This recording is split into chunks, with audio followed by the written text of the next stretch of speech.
उत्तराखंड राज्य बने लगभग 25 साल हो गए हैं और इससे बड़ी विडंबना क्या होगी कि आज भी उत्तराखंड की गंभीर समस्याओं का समाधान नहीं मिल पाया है।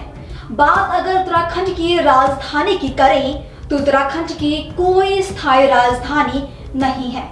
उत्तराखंड के साथ ही अलग राज्य बने झारखंड और छत्तीसगढ़ अपनी राजधानी तय कर चुके हैं, लेकिन उत्तराखंड में स्थायी राजधानी का मुद्दा अभी भी अधर में ही है।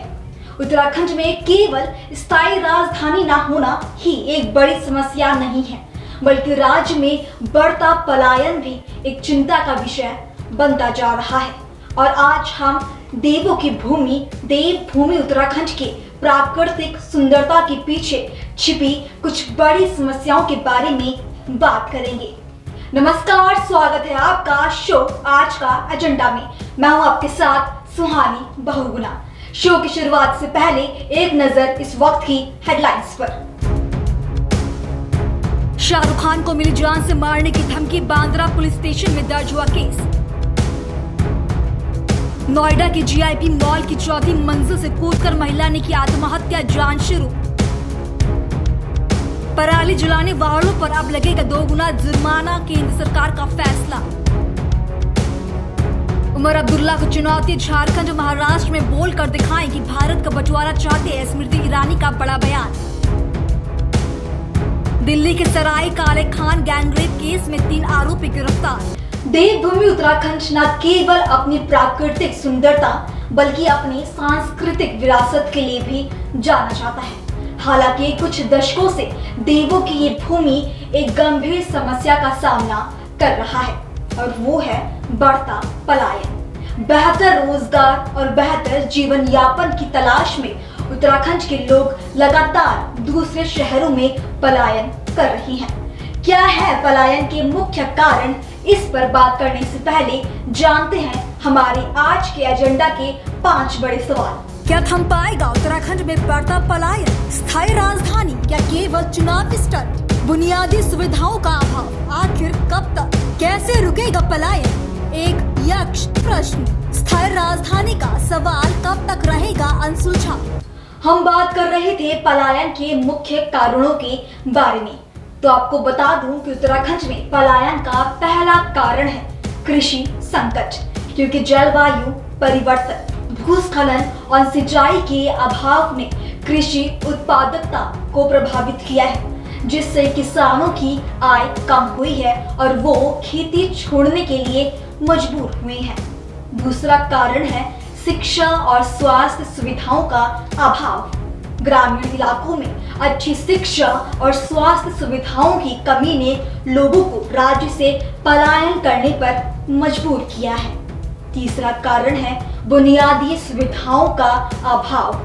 न केवल स्वास्थ्य सुविधाएं बल्कि बुनियादी सुविधा जैसे सड़क, बिजली, पानी की किल्लत के कारण राज्य के लोगों के लिए पलायन एक अहम कारण बना है। चलिए अब बात करते हैं पलायन से राज्य की अर्थव्यवस्था पर क्या असर पड़ा है। राज्य से लोगों के लगातार पलायन का अर्थव्यवस्था पर बहुत बुरा असर पड़ा है। कृषि उत्पादन कम हो रहा है, कारीगरों की संख्या घट रही है, जिससे ग्रामीण बाजारों में मंदी छा रही है। पलायन से ग्रामीण संस्कृति और परंपराओं पर भी खतरा मंडरा रहा है। राज्य के युवा अपनी जड़ों से दूर होते जा रहे हैं और स्थानीय भाषा और रीति रिवाजों को भूलते जा रही हैं। चलिए अब आपको सुनवाते हैं पर्यावरणविद हृदेश जोशी ने पलायन के असर के बारे में क्या कहा। सुनिए। क्योंकि मैं अभी गांव में आया हुआ हूं, तो जंगल में आग के जो कारण हैं उनकी चर्चा करते हैं। बहुत सारे कारण हम बात करते हैं और बहुत सारे कारण जिनके बारे में हम बात नहीं करते और छूट जाते हैं। एक कारण है जंगलों गाँव में से लोगों का पलायन।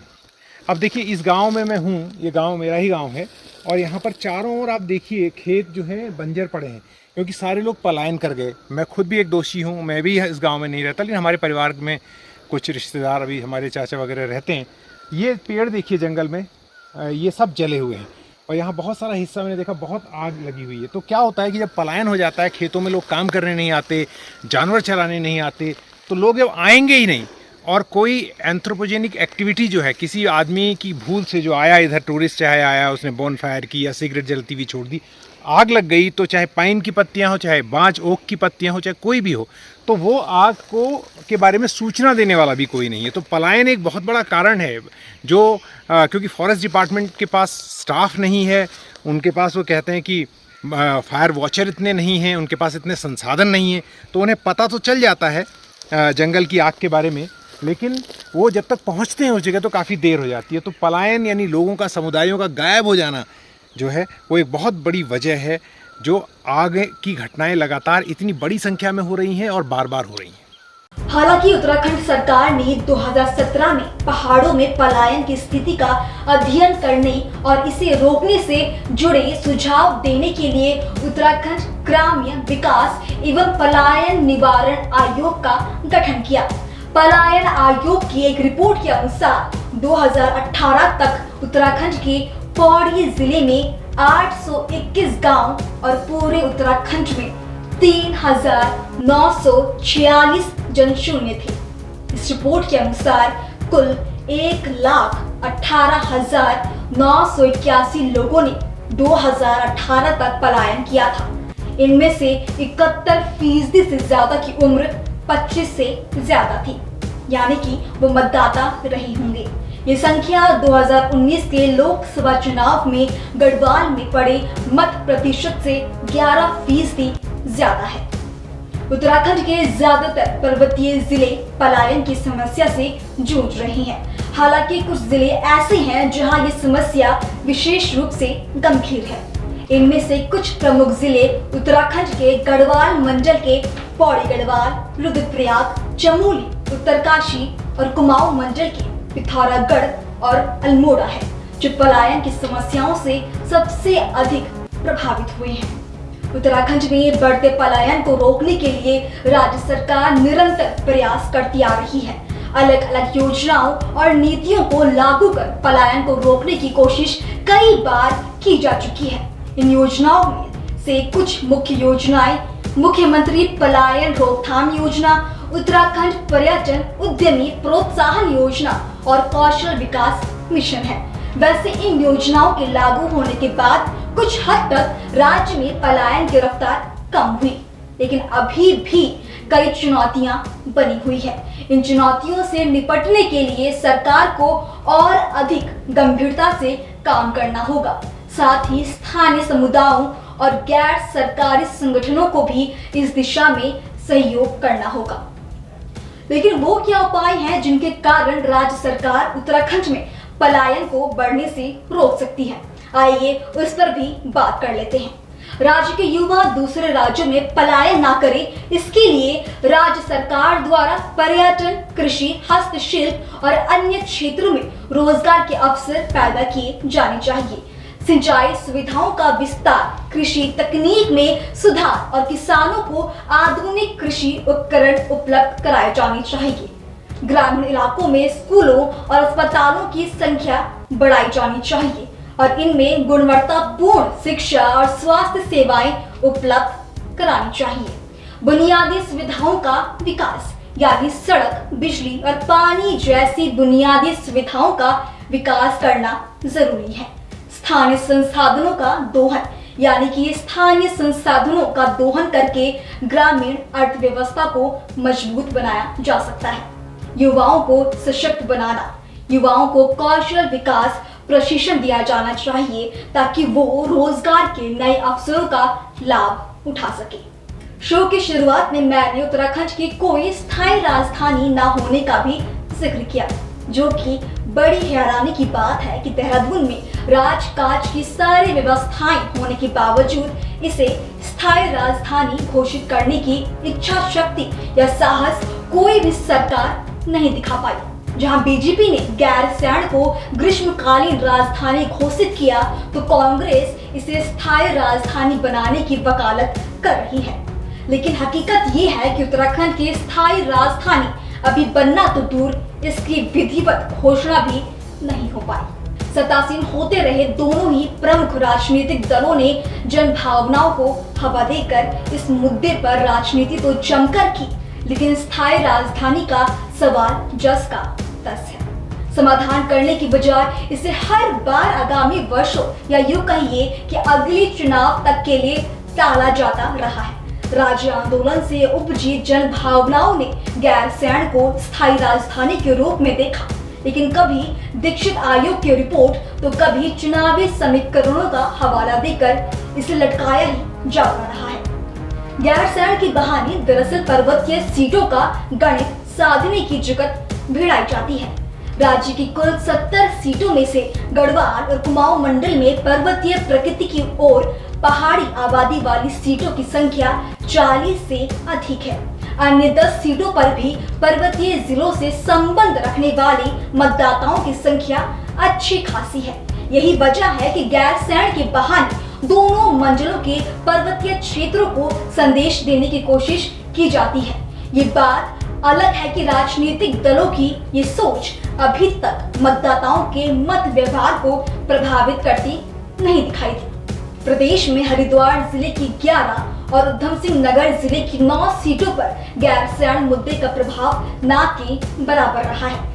यही नहीं बल्कि बड़ी और लगातार बढ़ती आबादी वाले इन जिलों की राजनीति को ध्यान में रखकर बीजेपी और कांग्रेस जैसे राजनीतिक दल गैरसैंण पर स्पष्ट रुख अपनाने से बचते रहे हैं।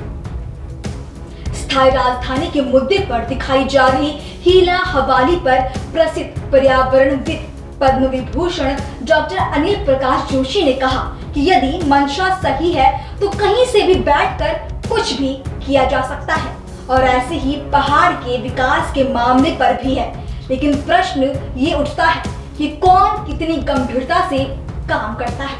यदि आज 25 साल बाद भी हम राजधानी और विकास की बहस में लगे हैं तो ये राजनीति की गंभीरता को दर्शाता है। अगर ये कहा जाए कि गैरसैंण को स्थायी राजधानी बनाने का मुद्दा अब केवल जन मुद्दा बनकर रह गया तो गलत नहीं होगा। राज्य की भाजपा सरकार ने स्थायी राजधानी के सवाल के समाधान के लिए और राजधानी चयन के लिए एकल सदस्यीय आयोग बनाया जरूर, मगर बार बार एक्सटेंशन मिलने के बाद मिली आयोग की रिपोर्ट सरकारी फाइलों में धूल खा रही है। इस मुद्दे को सुलझाने का दावा तो सभी दल करते हैं, लेकिन सूबे की जनता की इस मांग पर गंभीरता से तवज्जो नहीं दी जाती। उत्तराखंड अलग राज्य के रूप में 9 नवंबर 2000 को अस्तित्व में आया था। तब देहरादून की स्थायी राजधानी बनाने का निर्णय लिया गया। दरअसल पहले ही दिन से स्थायी राजधानी को लेकर स्टैंड नहीं लिया गया और शुरू से ही ये विषय ताल मटोल करता रहा। उत्तराखंड की डेमोग्राफी लगातार चेंज हो रही है। प्रदेश से पलायन होने के बावजूद 40 लाख बाहरी लोग उत्तराखंड के स्थायी निवासी बन गए, जिस कारण आज यहाँ के रोजगार पर भी अन्य प्रदेशों से आए लोग काबिज हो रहे हैं। इस कारण से ही आज पहाड़ के प्रदेशवासी मूल निवास, सशक्त भू कानून और गैरसैंण को स्थायी राजधानी बनाने की मांग को लेकर जन आंदोलन करने पर बाध्य हैं और पहाड़ की मूलभूत समस्याओं के समाधान की मांग करते आए हैं। आपको बता दें कि सबसे पहले 1960 में वीर चंद्र सिंह गढ़वाली की सलाह पर तत्कालीन प्रधानमंत्री जवाहरलाल नेहरू ने गैरसैंण को राजधानी के लिए उपयुक्त माना था। उत्तराखंड की अलग राज्य बनने की मांग 1970 के दशक से ही की जाती आ रही है। इस राज्य का नाम उत्तरांचल से उत्तराखंड तो जरूर हुआ, लेकिन स्थायी राजधानी का मुद्दा आज भी स्थायी मुद्दा बना हुआ है। आज के शो में इतना ही। आपसे कल फिर मुलाकात होगी ठीक 5 बजे। नमस्कार।